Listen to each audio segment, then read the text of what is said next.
Up, magandang hapon sa inyo guys. Okay, market update na tayo kay gold. Ito yung third day natin ng prop firm, no? So, tingin muna tayo ng micro time frame. Ito sa 1 hour. Kung ano nangyari ba? Ito yung last TA ko nung kagabi bago ako matulog yan. So, tingnan natin yung nilatagan ko siya ng lazy fib or yung fib retracement. Ganda ng ginawa. Nasa magandang position din tayo. Magkaroon ako ng mga multiple trend line.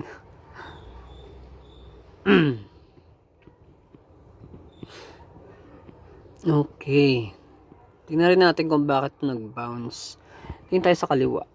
Kung bakit siya nag-bounce. Tingnan natin kung may immediate support.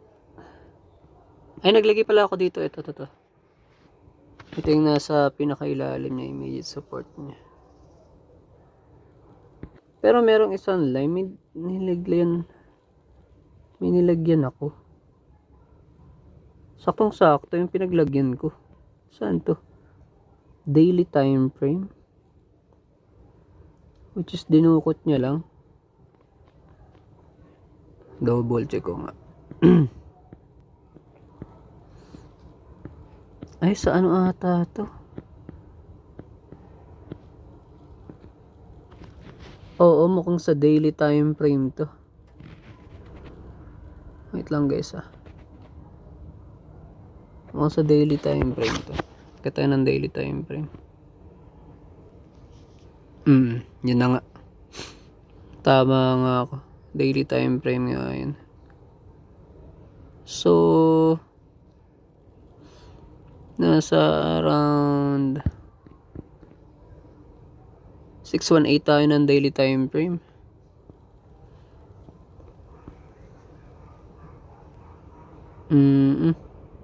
Ito lang yung sinukat ko guys Itong area lang na to. Yung pinagbagsakan niya. Hinahanap ko kung saan siya magbabounce. So, umangat. Saan siya nauntog?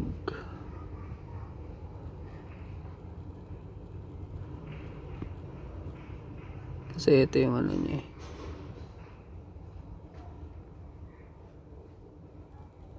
Saan yung pagkuha ko nito?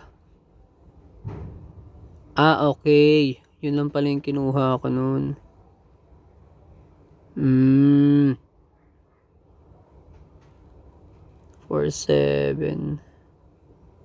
Ito yung 386 area. Impossible na babagsakan. Pero nag-bounce siya sa 0.50 natin sa golden pocket, golden zone. So, 1 day.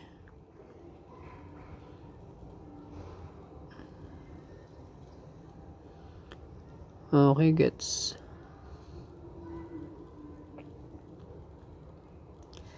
Then, papunta na tayo ng 786 sa 5K. 5K territory. Okay. Ano nangyari sa 1 hour? Silipin natin ang 1 hour. Tingnan ang indicator natin kung anong sinasabi. Ayun, paakyat na at si assassin nakatingala, tumagos na, kaya naman pala nagpump din si gold.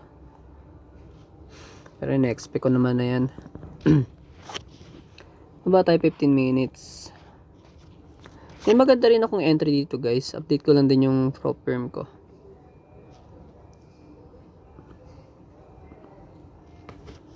Yung prop firm na katay up ko dito yung with my business partner. Ganda ng bagsak na ito guys Kuha yung TP ko kahapon. Kuha.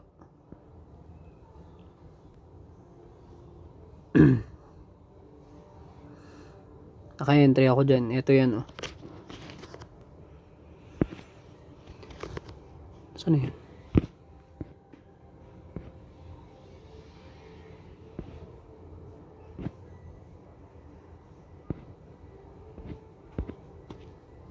Okay, ito na. Uy. A little bit closer na pala. Time frame to 1 hour. Baba tayo ng 15 minutes. Dalawa entry ko, 'di ba? Kung mapapansin nyo. Bako, kagabi nung nakita ako, bumagsak, 'di ba? Nakasell tayo ng una dito sa anong area 'yon. Dali, hanapin ko lang, guys. Ito.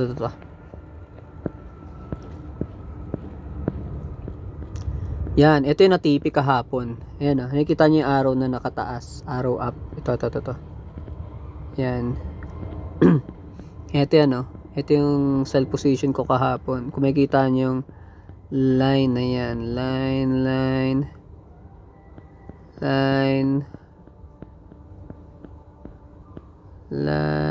Ayan, yan yun, oh. Yan yung short position ko ng kahapon. Yan siya. So, na-TP. Eto na yan. Around ano na yung area na yan.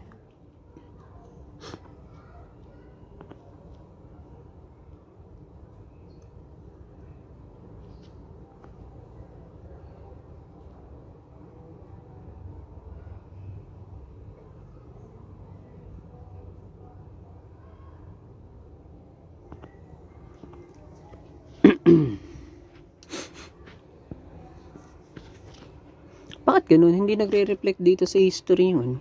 Anong nangyari?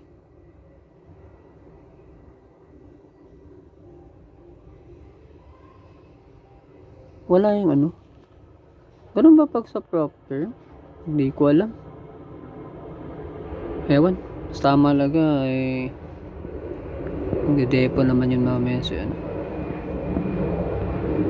So siguro pag kumita ng ganun siguro na 50%. So anyway, na-observe ko lang. Eto na. So binantayan ko to kahapon. Ayun, may entry ako dun sa area na yan. Ito yung first, yung TP ng sell position ko. Punta ako sa 5 minutes, nakita ako na to. Sorry. Excuse me.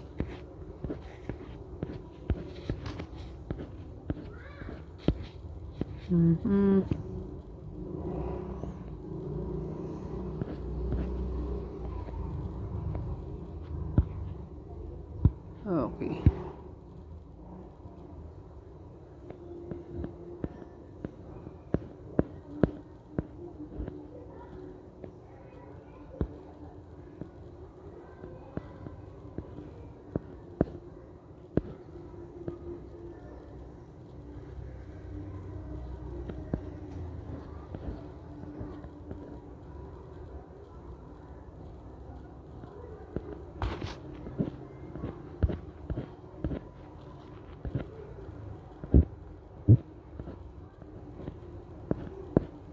Wait lang, parang nalito na ako. Nasaan?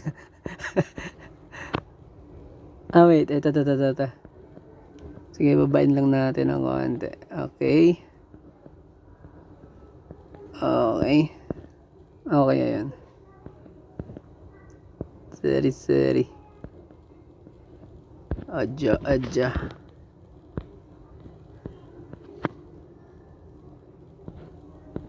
Saan yan? Okay, ito.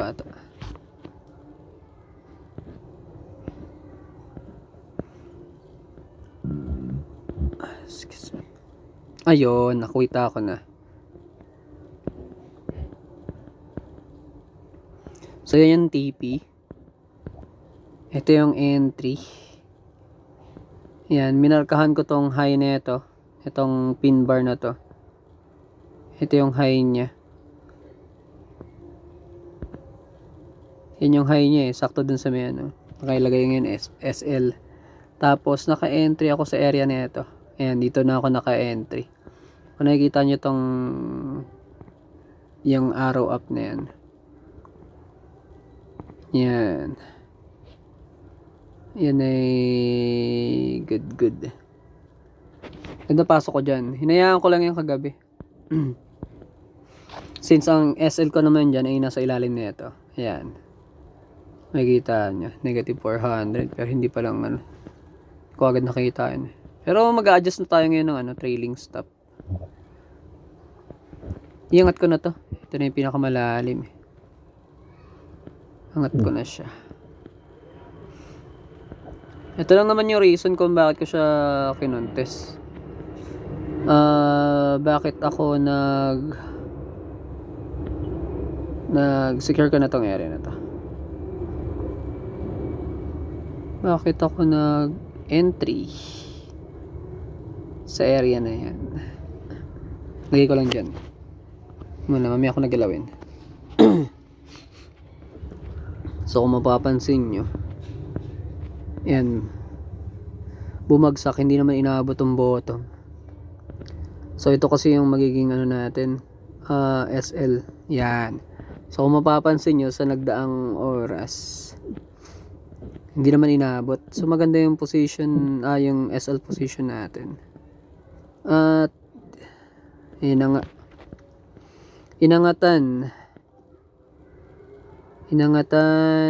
medyo na late din ako kanina. Medyo late din ako kanina ng gising eh. I mean gising ng ano, ng ng pagsabay sa market. Pero good thing, gaya ng dati na lagi ko nakikita, tuwing alas 9 talaga. Alas 9 nung inanuhan ko. May area ako na ito. Ito yung itong candle na to is yan yung tinatap ko. Yan yung 5 minutes open ng Asian session. Tapos ito yung ano na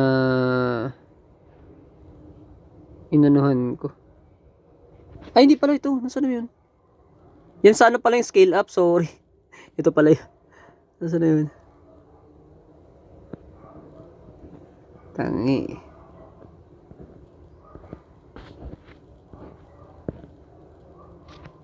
Pati ako nalilito na sa ano ko. Where are you now?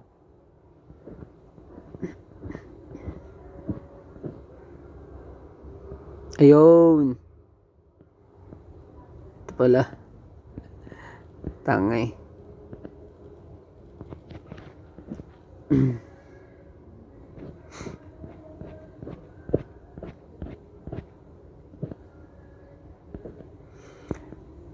Sakto pala sana to sa ano, kung naabutan ko lang to. Pero kasi kanina around 8 AM ata to, kung sa pagkakatanda ko lang. Nakapag-entry ako dun eh.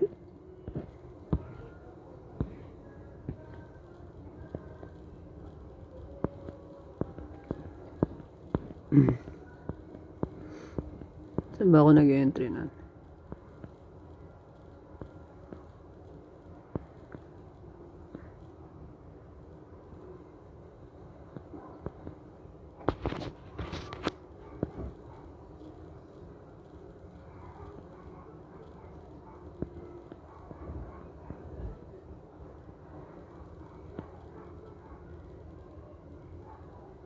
Ayun, ito pala.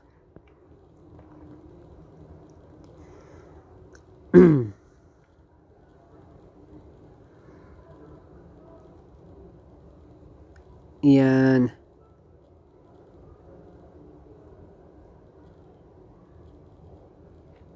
So ito kanina, itong malaking candle na to, nasa ibabaw nung ano, Kaya ako may SL dito sa ilalim. Ito yung yellow candle na to.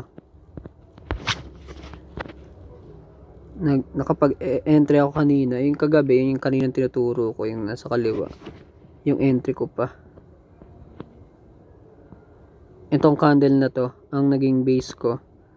Then, minarkahan ko yan. Ito.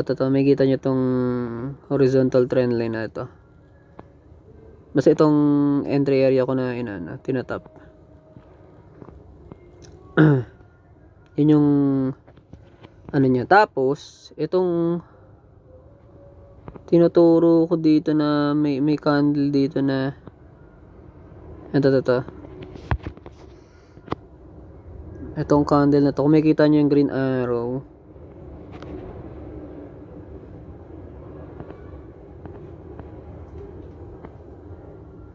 yan yung may green arrow. Diyan ako nag-entry kasi na-overlap na tong area na to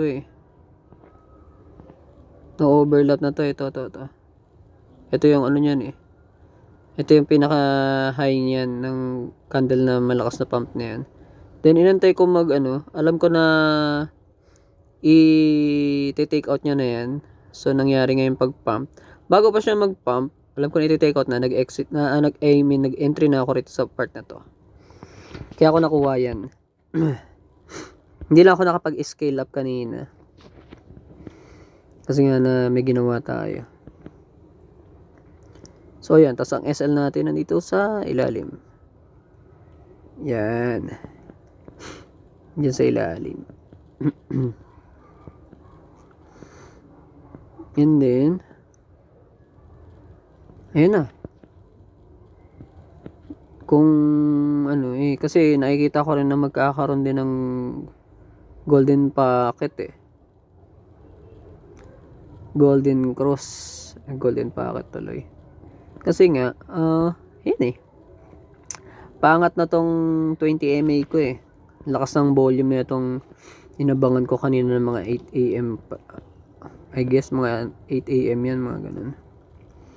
Tapos ito na yan, ito yung pang malakas din. Yan yung tinuturong candle na yan, yung candle na entry point ko. Sana kung makapag-scale up. Tapos itong malaking yellow na to, na candle. Yan. Yan yung pinaka high niya na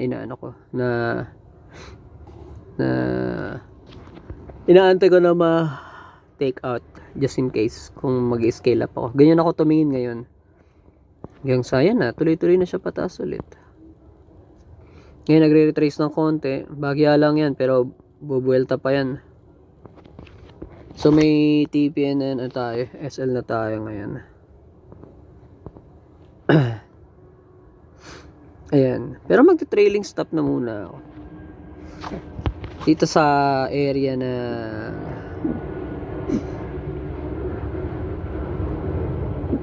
dito ako mag-ESL. Sa ilalim na ito. Ito. Ay, saan rin pala to?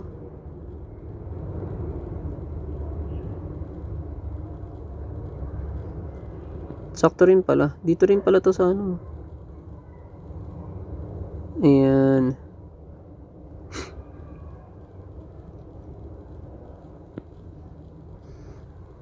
Pero mamaya, basta babaguhin ko mamaya. Dito na lang.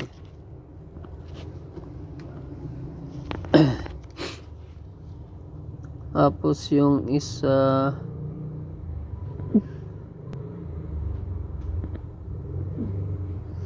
angat na natin to. Dito muna.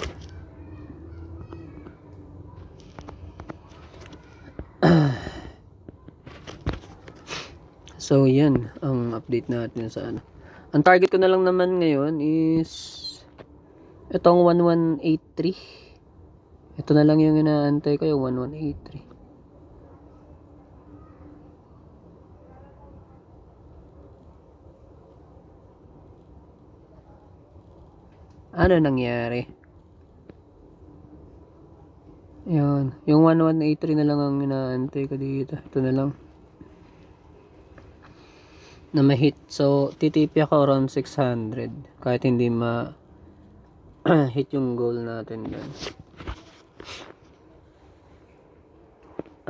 Observe muna ako. So, ayan, ang ganda ng ginawa niya dito. Zoom out muna tayo. Uy! W pattern din pala to.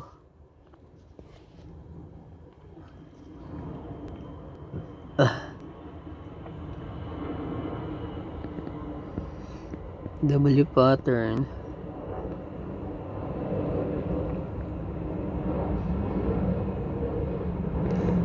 Yan. Second TP hit na niya. Papunta na ng third. Third TP. Ito yung third TP, guys. Yan, ito yung third TP natin. Malapit na sa 618. Ito. Pwede trailing stop ako dito pag inabot na tong area na to. Yan ang aning ko. Aim ko ngayon. Matatawag na naman si Boss AJ mamaya. So yun muna. Yun munang update natin sa ngayon. W pattern din pala, and meron din ako nakikitang head and shoulder 5 minutes time frame. Ano nangyari pala dito sa ano niya?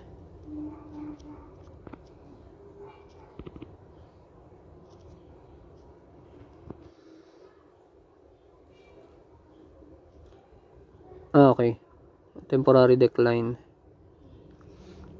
Temporary lang yan.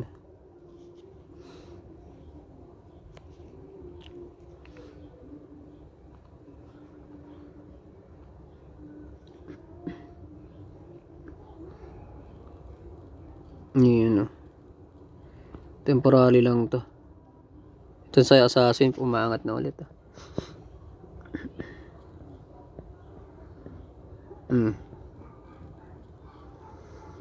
So yun, update ko na lang kayo, guys. Day 3 na tayo ngayon ng compounding ng ating C20. So thank you. Peace out.